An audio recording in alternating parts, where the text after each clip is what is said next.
Hari ni saya nak siapkan stor, kita pasang bumbung, dinding kita tutup, saya seal lubang, test kekuatan dan kira kos dia. Tapi sebelum tu saya nak pergi studio lama, angkut semua barang daripada bengkel yang saya robohkan untuk dijadikan material. Saya ingatkan tak adalah banyak sangat material, sekali bila dah susun dalam lori 3 tan ni, banyak. Not bad. So far jarak perjalanan ke tapak studio baru dalam 40 minit macam tu lah. Dan sekarang saya tinggal nak transfer je frame bumbung gazebo lama ke sini. Ni kat sini. Mulanya saya plan nak bawa seketol bumbung ni, tapi lori tak muat. Jadi saya kena pecahkan dekat studio lama, bawa sini, pasang balik. Bahagian depan atas store ni pula saya akan tinggikan sikit supaya akan condong lah kita punya bumbung. Kalau tak condong, air tu nak jatuh kat mana kan? Ni saya gunakan tas blok punya penyambung. Saya potong je guna circular saw sebab ada terlebih sikit. Lepas tu saya screw kan.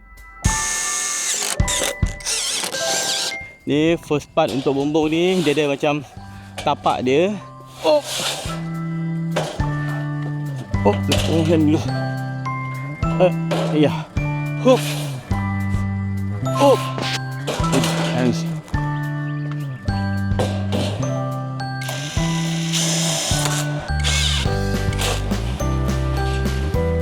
Lurus dulu. Yes. Good. Ni baru kita naikkan frame untuk bumbung tu. Okay. Nice. Sekejap, di depan. Ni tepi lebar sangat. Ni sikit. Ni sikit. Ni center.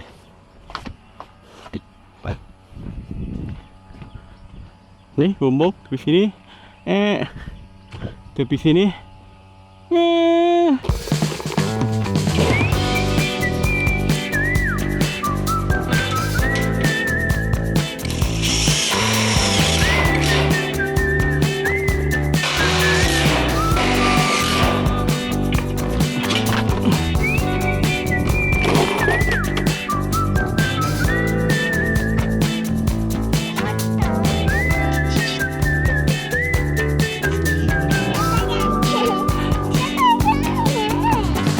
Sekarang barulah kita boleh naikkan bumbung sekeping demi sekeping.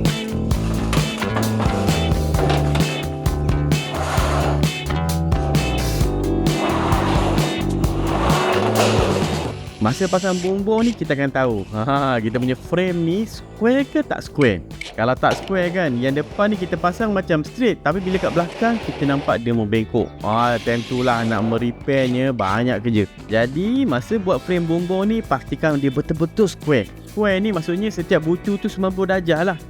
Kalau semua okey, kita akan dapat result macam ni. Tengok tu, bucu dia, sisi semua sama straight je dengan frame kan.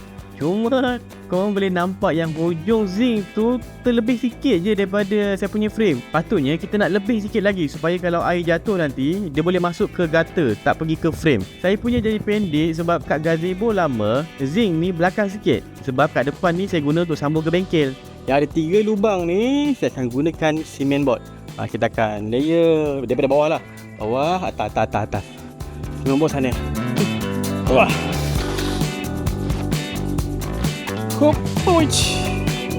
Saya akan start daripada bawah dulu.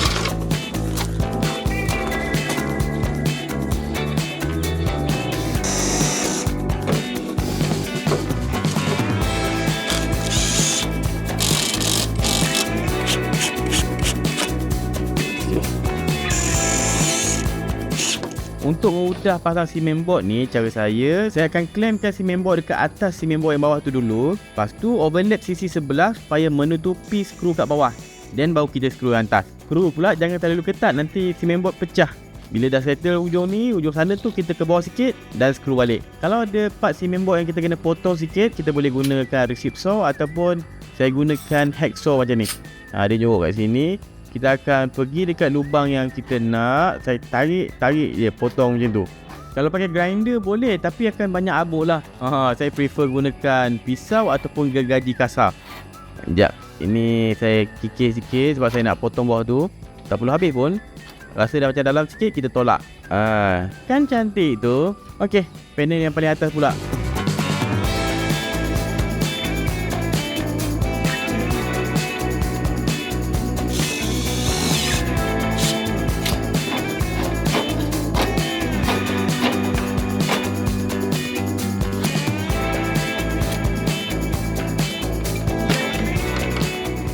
Saya akan ulang lah proses yang sama untuk 3 sisi dinding yang berlubang ni.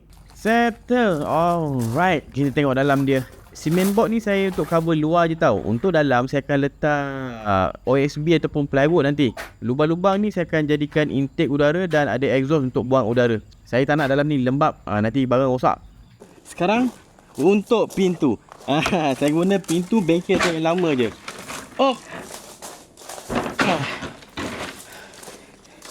Ni saya tak plan tau, tapi dia hampir ngam-ngam.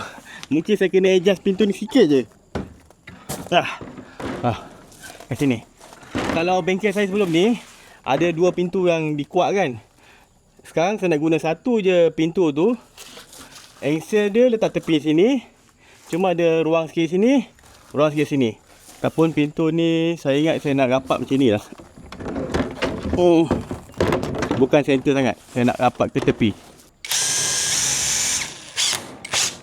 Kaki. Tu. Okey, kukuh. Taslong ni pun tak meleding, tak membengkok. Tengok ni. Boleh lah. Kita potong sikit. Satu tiang ni saya akan letak kat tengah-tengah. Betul-betul dekat pintu tu. Saya gunakan bracket, terus screw ke task block punya beam. Tengah ni saya tambah satu lagi kayu supaya nanti bila nak pasang kunci tu ada tempat screw tu untuk hold. Untuk tutup area sini saya akan gunakan papan shape lap yang saya ambil daripada pintu bengkel lama saya yang satu lagi. Ada 2 sebenarnya. Satu dah guna untuk pintu store tadi dan satu lagi saya kopakkan, ambil balik shape lap dia.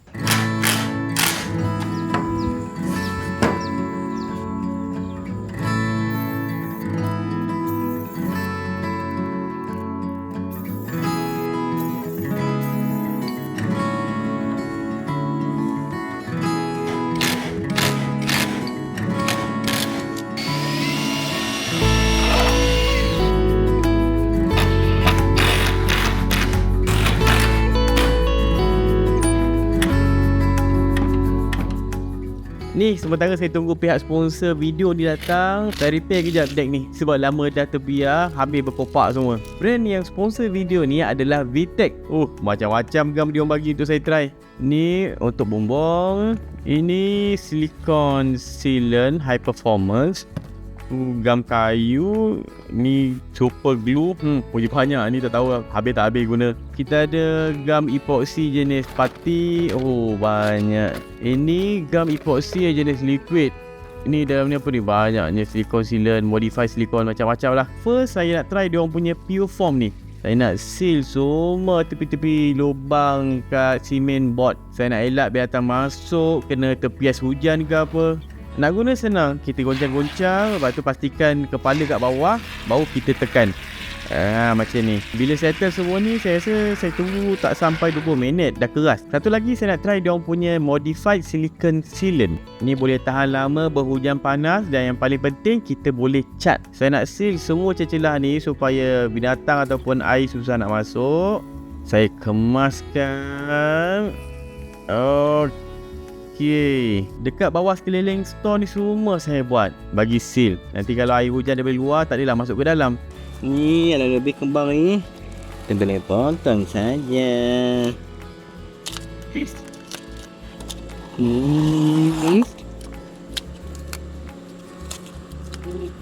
Sofa memang kukuh habis ni.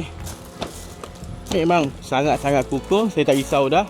Ribut pun insyaAllah tak ada masalah sebab hari tu dah ribut dah. Tak ada apa-apa. Alright. So dari sudut kos untuk buat seluruh structure ni, daripada cement konkrit slab bawah tu naik ke task block, pergi ke bumbung, Kita tengok yang task block punya dulu. Full harga kos saya guna dalam RM4,047. Untuk dia punya task block saja RM2,300, 400 macam itulah. Kalau kita upah orang, saya tanya Google Gemini untuk spesifikasi yang sama, cuma pakai butter. Dia punya harga kalau guna zinc budget tak nak, ni tak kuat. Saya punya task block kuat, jadi kita pakai yang ini.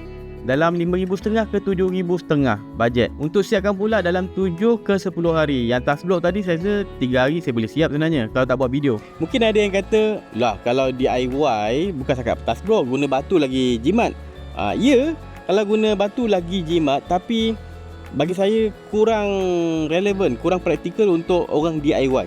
Kalau benda ni kalau guna batu take time, ambil masa lama, perlukan skill. Lepas tu pula kalau nak buat struktur yang tahan, kena ada tiang, tak boleh pakai batu, ikat batu gitu saja. Jadi ada banyak ruang untuk error tu kalau kita DIY guna batu untuk orang beginner. Kalau orang dah mahir, itu cerita lain.